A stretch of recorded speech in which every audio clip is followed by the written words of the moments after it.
Praise the Lord. प्रभु की पवित्र नाम की महिमा हो। और एक बार आप सबों को प्रभु यीशु मसीह के पवित्र नाम से वंदन करता हूं। हमारा दयालु परमेश्वर की उपस्थिति में रहकर प्रभु की वचन स्मरण करने के लिए, प्रभु की वाणी सुनने के लिए एक अच्छा मौका प्रभु हमारा जीवन में दिया है। प्रिय लोगों, करीब 3 महीने से अधिक इस लॉकडाउन बढ़ गया है। उसके कारण हम सब अपने घर के अंदर बड़ी क्लेश और कष्ट सहकर अपनी जिंदगी बिता रहा है। लेकिन मैं इस समय आपको यही बताना चाहता हूं, ये क्लेश कष्ट करके हम ना समझे, अपनी सुरक्षा के लिए, अपना बाल बच्चों की सुरक्षा के लिए, अपने माँ बाप की सुरक्षा के लिए ये लॉकडाउन रखा गया है। अपने भलाई के लिए है। यही समझकर, यही सोचकर हम थोड़ा दिन कुशल से रहने के लिए प्रभु हमें शक्ति और बल दे। प्रभु हमारा साथ है।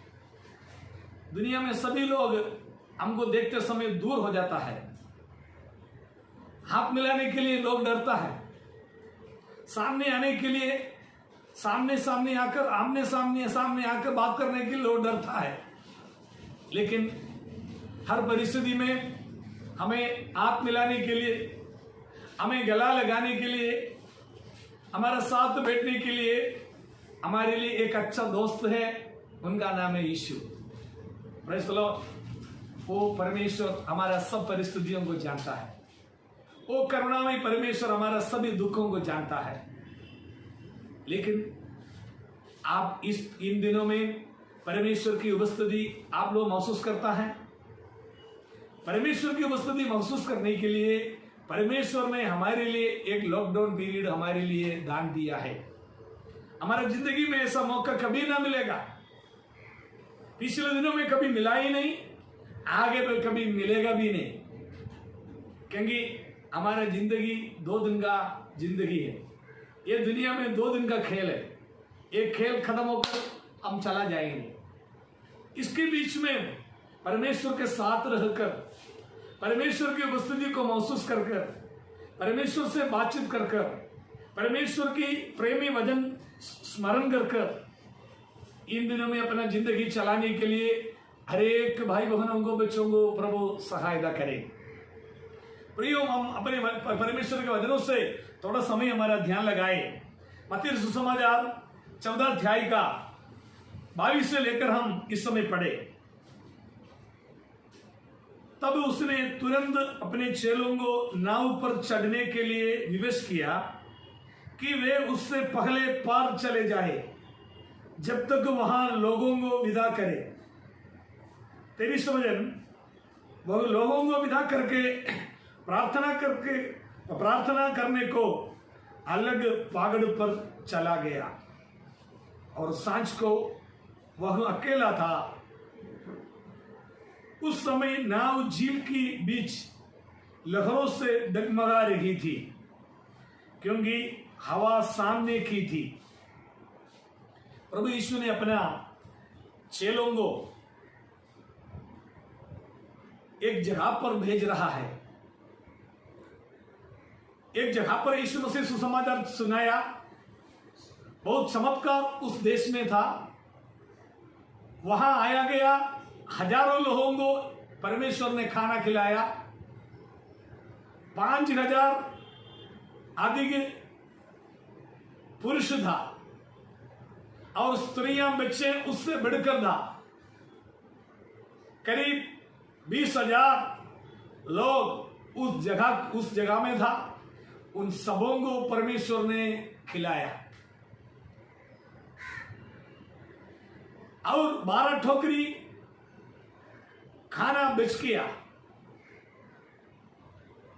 और चेले लोग बहुत अचंभा हुआ।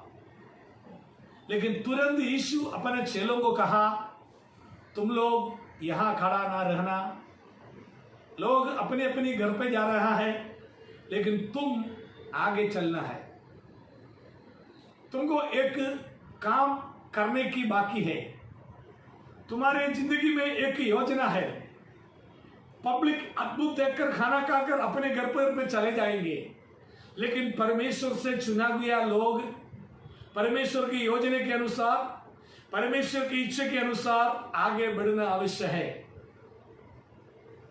शरीर में कमजोर होगा, इतने लोगों को खाना बांटा, जो बचा गया खाना जो ठोकरी में भर दिया, बहुत कुछ मेहनत किया।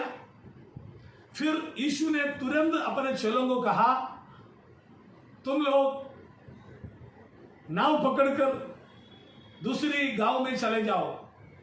यीशु ने उन लोगों को विवश किया, चलो तुरंत जाओ, चलो। जबरदस्ती यीशु मसीह लोगों को भेज दिया। यीशु की आवाज सुनकर यीशु का चेले लोग नाव में चढ़कर दूसरी देश में जाने के लिए चलते रहा था। तब अचानक बड़े तूफान समुद्र में आया। लहर की वजह से बहुत तकलीफ उठाना पड़ा, बहुत परेशानी आया, बहुत क्लेश आया, क्योंकि हवा सामने का हवा है। बाज में से जो हवा मारता है वो कैसे भी एडजस्ट करके आगे नाव ले जा सकता था, लेकिन सामने की हवा था, इसलिए इन लोगों को एक कदम भी आगे बढ़ना मुश्किल था।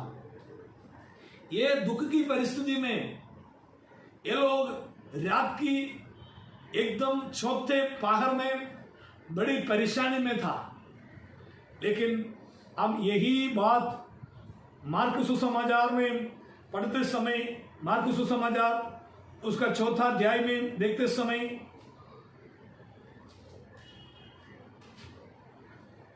उसका मार्क 46 से लेकर पढ़ते समय, मार्क चैप्टर 6 वर्स 46, उन्हें विदा करके वह पहाड़ पर प्रार्थना करने को गया। जब सांझ हुई तो नाव झील के बीच में थी और वह अकेला भूमि पर था।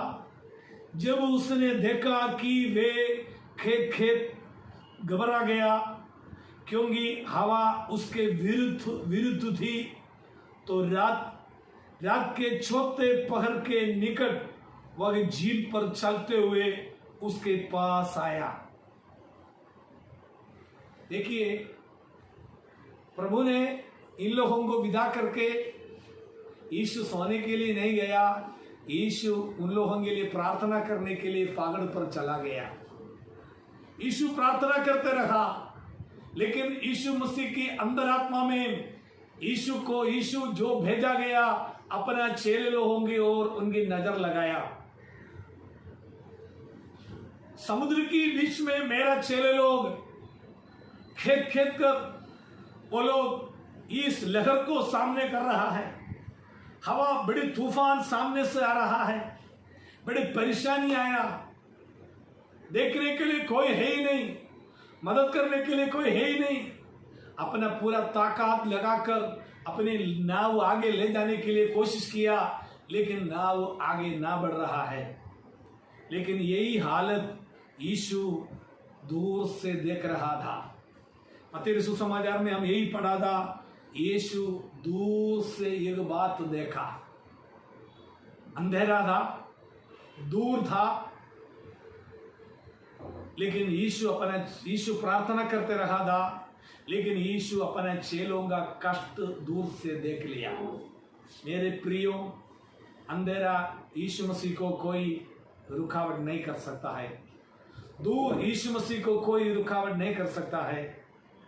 यीशु मेरे लिए, तुम्हारे लिए महायाजक रूप में यीशु मसीह पिता की दाहिने भागों में बैठकर तुम्हारे लिए आज भी तुम्हारे लिए प्रार्थना करके परमेश्वर से विनती करने वाला एक दयालु प्रेमी परमेश्वर तुम्हारे लिए जागा है। रात की चौथे पहर पर तुम्हारा माँ बाप सोया होगा, तुम्हारा भाई बहन सोया होगा, लेकिन तुम्हारे लिए ना सोते हुए तुम्हारे लिए हमेशा जागने वाला, प्रार्थना करने वाला एक दयालु परमेश्वर तुम्हारे लिए जिंदा है। वो परमेश्वर तुम्हारा दुखों को जानता है, लेकिन वो जानने के लिए तुम उनकी रास्ता पर चलना चाहिए। जिसी जगह पर यीशु जाने के लिए तुम्हें बताया है, उसी जगह पर लिट्टी लगाकर तुम जाता है तो यीशु जिस नाव में तुम जाना है करके तुमको बताया है, उस नाव में तुम चलता है तो निश्चय तुमको मदद करने के लिए, तुमको हाथ पकड़कर तुम्हें बचाने के लिए तुम्हारा सामने यीशु आने वाला है। Praise God. वो लोग घबरा गया। चौथे पहाड़ पर यीशु समुद्र में चलते चलते चलते यीशु आया। Praise God. पानी के ऊपर से समुद्र के बीच में यीशु तुरंत आ गया, तुरंत यीशु आ गया। प्रश्नों की बड़ी मुसीबत के बीच में, बड़े कष्टों के बीच में ठीक समय पर यीशु हमारा सामने आने वाला है। हम सोचता है यीशु हमको भेजकर यीशु दूसरी कहाँ चला गया। मेरे प्रियो, यीशु ऐसा चलने वाला नहीं है। आज भी उनकी आवाज की ओर, उनकी इच्छा के अनुसार चलने वाले लोगों की ओर परमेश्वर का नजर तुम्हारे लिए, मेरे लिए है। इसलिए तुम पानी में डूबने के लिए परमेश्वर तुमको ना छोड़ेगा। इस कोरोना वायरस के बीच में डूबने के लिए, इस परेशानी के बीच में डूबने के लिए परमेश्वर तुमको ना छोड़ने वाला है। इसलिए तुम्हारा हृदय कमजोर ना होना, तुम्हारा हृदय बलहीन ना होना। प्रभु पर विश्वास करो। मेरा प्रभु मैं आपके रास्ता पर है। हे प्रभु, आपने जो मुझे कहा है वही रास्ता पर मैं है। हालेलुया। ऐसे हिम्मत के साथ तुमको बोलने के लिए ताकत है तो निश्चय इस चौथे पहाड़ पर, इस अंधेरे के बीच में तुमको हाथ पकड़कर खींचने के लिए हमारा परमेश्वर हमारा सामने आएगा। यीशु हमारा नाव पर चढ़ेगा, यीशु हमारा साथ रहेगा, यीशु हमारा हालेलुया लहरों पर जो डगमगाने वाला उस अवस्था में यीशु हमारा सामने आकर हमको मदद करेंगे। हालेलुया। इसलिए हालेलुया सारी आशा, सारा भरोसा, सारा चिंता हम उनकी ओर रखें। आइए अपने आंखों को बंद करें, हम इस समय प्रार्थना करें। हे प्रभु, तू मेरी ओर ध्यान है, मेरी ओर दुनिया में कोई किसी का ध्यान नहीं है। तूने मुझे भेजा है तो तेरी नजर निश्चय मेरे सामने है। उस भरोसा में आगे चलने के लिए तूने मुझे शक्ति दो करके हम प्रार्थना करें। हमारे प्रेमी दयालु परमेश्वर, इस समय तेरा वचन सुनने वाला प्रिय भाई बहनों को, बच्चों के लिए मैं प्रार्थना करते हैं। प्यारे पिता, इस समय तेरी आवाज सुनने के लिए प्रार्थना पूर्व तेरे चरणों में रहने वाला प्रिय लोगों के लिए मैं प्रार्थना करते हैं। प्रभु जी, तेरी दया उन लोगों के साथ रहे, तेरी करुणा उन लोगों के साथ बढ़ाए। प्रभु जी, तूने उन लोगों को आगे चलाइए।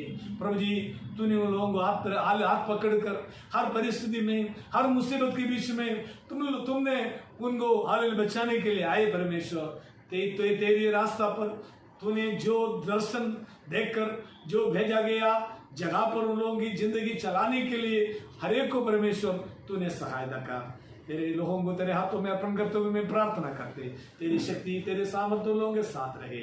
यीशु मसीह की पवित्र नाम से मांगते, सुना और ग्रहण कर। आमीन, आमीन। God bless you.